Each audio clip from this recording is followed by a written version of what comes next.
Sau tuổi 60, tuổi già hãy nhớ 5 điều sau để tự quyết định cuộc sống của mình.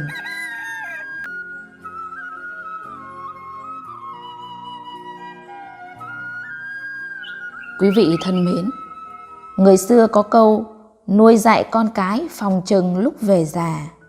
Nhưng thời đại đã thay đổi, chúng ta đừng quá phụ thuộc vào con cái, hãy dựa vào chính bản thân mình, tự quyết định cuộc sống của mình. Và để làm được điều đó, nhất định bạn phải nhớ những nguyên tắc sau đây. Thứ nhất, quản lý sức khỏe của bản thân. Cơ thể khỏe mạnh quyết định chất lượng cuộc sống. Nếu bạn có được sức khỏe, thể chất nhanh nhẹn, bạn có thể tự túc mọi sinh hoạt và sở thích, không cần mướn người giúp việc, cũng không cần phụ thuộc vào sự giúp đỡ của con cái. Vì vậy, để khỏe mạnh thì trong cuộc sống hàng ngày cần phải tăng cường tập thể dục. Ngoài ra cần phải vui vẻ, lạc quan, cười nói nhiều hơn, tránh xa những năng lượng tiêu cực, ít giận dỗi, không quản những việc vặt. Có vậy mới mong khỏe mạnh, sống lâu được. Thứ hai, quản lý tiền của chính mình. Nếu bạn muốn sống thoải mái và độc lập, bạn phải quản lý được tiền của bạn và có một khoản tiết kiệm dành cho tuổi già. Tiền không nhất thiết là phải nhiều, nhưng phải đủ để sử dụng. Tiền phải nằm trong tay mình, đứng tên của mình thì mới chắc chắn. Khi về già, sống không cần quá tiết kiệm nữa. Những cái gì đáng tiêu thì tiêu, không đáng tiêu thì đừng có tiêu. Cũng đừng mạo hiểm đầu tư và phải chú ý để không bị mắc lừa. Thứ ba, quản lý cảm xúc của bạn.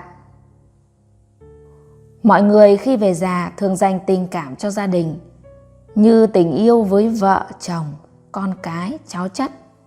Tuy nhiên, sự thật là bạn không nên can thiệp vào gia đình con cái của mình, trừ khi họ cần bạn giúp đỡ. Thì trong khả năng của mình, cái gì có thể giúp thì giúp. Thay vào đó, bạn nên đối xử tốt với vợ chồng hơn. Bởi vì ngoài cha mẹ, đó sẽ là người luôn bên bạn những lúc thành công hay khó khăn, cùng bạn nắm tay đi hết con đường. Thông thường, thời gian rảnh rỗi, hãy quan tâm đến bạn bè nhiều hơn. Bạn bè thân thiết lâu không gặp thì hãy gặp nhau nhiều hơn, tụ tập ăn uống nhiều hơn.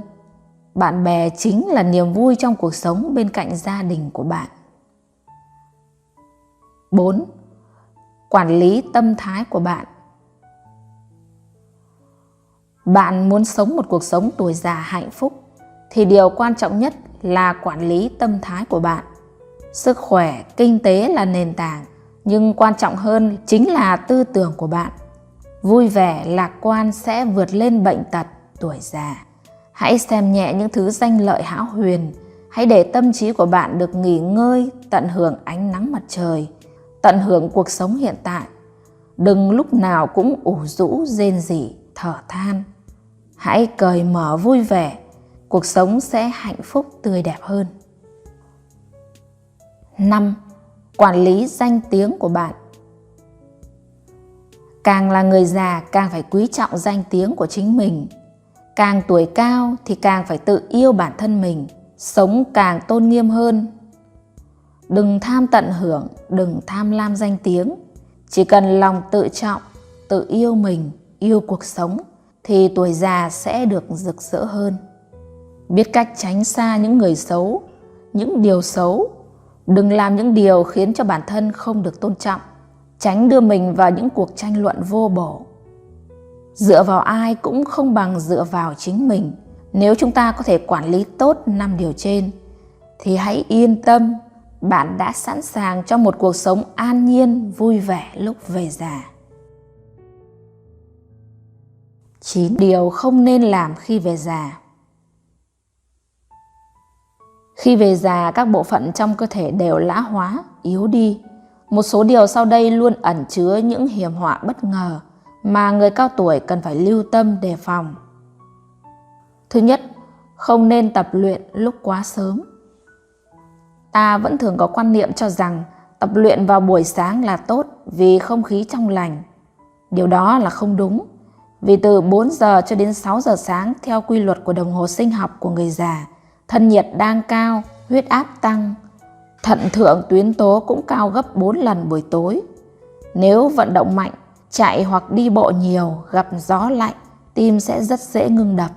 Đã có không ít cụ đi bộ vào buổi sáng sớm về đổ mồ hôi, tắm xong huyết áp tăng cao đột ngột, đứt mạch máu não và đột quỵ. Tốt nhất là nên tập vào chiều tối. Tuy không khí không được thanh sạch lắm, nhưng lại an toàn nhiều hơn. Thứ hai, đang ngủ không nên trở dậy vội vàng. Thần kinh người già thường chậm chạp, lúc ngủ muốn dậy đi tiểu hoặc có ai đó gọi, hoặc có ai đang ở tư thế nằm mà trở dậy ngay, đi lại luôn dễ làm huyết áp tăng cao đột ngột, dễ gây đến đứt mạch máu não. Vì vậy khi đang ngủ có việc gì cần dậy thì phải dậy từ từ theo 3 bước, mỗi bước khoảng nửa phút. Bước 1, khi tỉnh dậy hãy nhắm mắt lại, nằm thêm nửa phút. Bước thứ 2, ngồi dậy tại giường nửa phút, xoa tay, xoa chân. Bước thứ 3, cho 2 chân chạm đất hoặc chạm nền nhà nửa phút rồi mới đứng dậy đi. Thứ 3, không nên ngoái đầu một cách đột ngột. Người già mạch máu thường xơ cứng, thành mạch dày hẹp và đàn hồi kém. Nếu đột nhiên quay ngoắt đầu về phía sau, mạch máu ở cổ bị chèn ép, động mạch vốn đã hẹp bị chèn ép lại càng hẹp hơn, cộng thêm thần kinh giao cảm bị kích thích mạnh làm cho mạch máu co lại. Máu lưu thông chậm làm não thiếu máu cục bộ, thiếu oxy nên bị choáng, hoa mắt, chóng mặt. Có người bị ngã ra. Vậy nên đang đứng hoặc đang đi, có ai đó gọi từ phía sau, chớ có quay ngoắt đầu lại ngay, mà nên quay chậm chậm. Tốt nhất là xoay cả người lại, tránh chỉ quay đầu không. Thứ tư, không nên co một chân để mặc quần. Xương của người già thường bị xốp do thiếu canxi. Nếu không bị xốp thì xương cũng giòn. Khi mặc quần áo mà đứng co chân để xỏ từng chân vào ống quần dễ bị ngã do mất thăng bằng hoặc do vướng vào quần. Người cao tuổi đã ngã thì dễ gãy xương, dập xương. Khi mặc quần tốt nhất là nên ngồi trên ghế hoặc trên giường trong nhà tắm. Nếu không có chỗ ngồi thì phải dựa mông vào một bên tường để giữ thăng bằng cho khỏi ngã. Nhiều người bị ngã gãy xương ống chân, dập xương chậu vì đứng co chân mặc quần. 5. Không nên quá ngửa cổ về phía sau. Do gần mạch máu nơi cổ có nhiều đốt xương, bình thường giữa các đốt có chất nhờn bôi trơn, nhưng khi về già chất bôi trơn kém đi, các đốt xương trở nên sắc cạnh. Khi ngửa cổ ra phía sau quá giới hạn cho phép, phần xương sắc cạnh đó làm tổn thương đến mạch máu, hạn chế lượng máu đưa lên não, gây ra thiếu máu não, sẽ làm ngất xỉu. Vì vậy, người già khi ngồi ghế tựa không nên ngửa cổ quá mức về phía sau. 6. Không nên thắt dây lưng quá chặt. Vòng bụng quanh dây lưng là nơi gần dạ dày, ruột non, ruột già, trực tràng và hậu môn. Dây lưng mà thắt chặt quá sẽ chèn ép các mạch máu bụng, cản trở máu lưu thông. Đoạn trực tràng gần hậu môn có thể dễ bị lòi ra khi đi đại tiện mà ta thường gọi là lòi giom. Dây lưng thắt chặt, dạ dày ruột non luôn ở trạng thái sức ép, ảnh hưởng xấu đến tiêu hóa. Vì vậy không nên thắt chặt dây lưng và tốt nhất là dùng dây đeo quần qua vai. Bình thường ở nhà chỉ nên mặc quần ngủ lồng chun, không nên mặc quần âu, cứ phải thắt dây lưng làm bụng luôn bị gò bó. Thứ 7. Khi đi đại tiện không nên dặn quá mức. Táo bón là hiện tượng thường gặp ở người già. Tâm lý khi đi đại tiện không ai muốn ở lâu trong nhà vệ sinh, nên thường muốn dặn mạnh để đi cho nhanh. Nhưng nếu dặn quá sức, mặt mũi đỏ gay thì rất nguy hiểm. Các khảo nghiệm về y học đã cho biết khi dặn mạnh dễ giãn tĩnh mạch ở hậu môn, gây chảy máu. Nhưng điều quan trọng hơn là huyết áp sẽ tăng, có thể dẫn tới tai biến mạch máu não và nhồi máu cơ tim. Để đỡ phải dặn khi đi ngoài, người già cần ăn nhiều hoa quả, chuối, khoai, uống nước nhiều để chống táo bón. Hoặc trường hợp không ăn được nhiều rau xanh, hoa quả thì có thể dùng chất xơ hòa tan để thay cho. 8. Không nên nói nhanh, nói nhiều. Một số nhà khoa học Mỹ đã phát hiện ra, nói chuyện bình thường dù chỉ là chuyện vui nhẹ nhàng, các tế bào trong cơ thể vẫn chịu tác động và ảnh hưởng tới huyết áp. Thử nghiệm khoa học với 100 người, mỗi người đọc 2 trang tài liệu với tốc độ nhanh chậm khác nhau.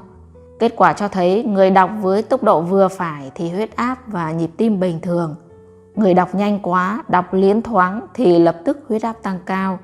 Nhịp tim tăng, nhưng khi đọc thong thả trở lại, huyết áp, nhịp tim lại giảm xuống. Qua đó ta có thể thấy người già nên nói ít, nói chậm thì có lợi cho sức khỏe. Những cụ nào bị bệnh tim mạch, huyết áp càng phải nói chậm và nói ít. 9. Không nên xúc động. Đối với người già, mạch máu đã lão hóa.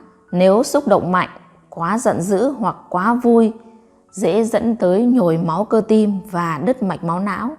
Do đó, người già không nên tiếp xúc, tránh mọi sự tức giận, buồn phiền, mà cần sống thanh thản, hòa nhã, vui vẻ, bỏ qua hết mọi chuyện ảnh hưởng đến tâm lý, sức khỏe.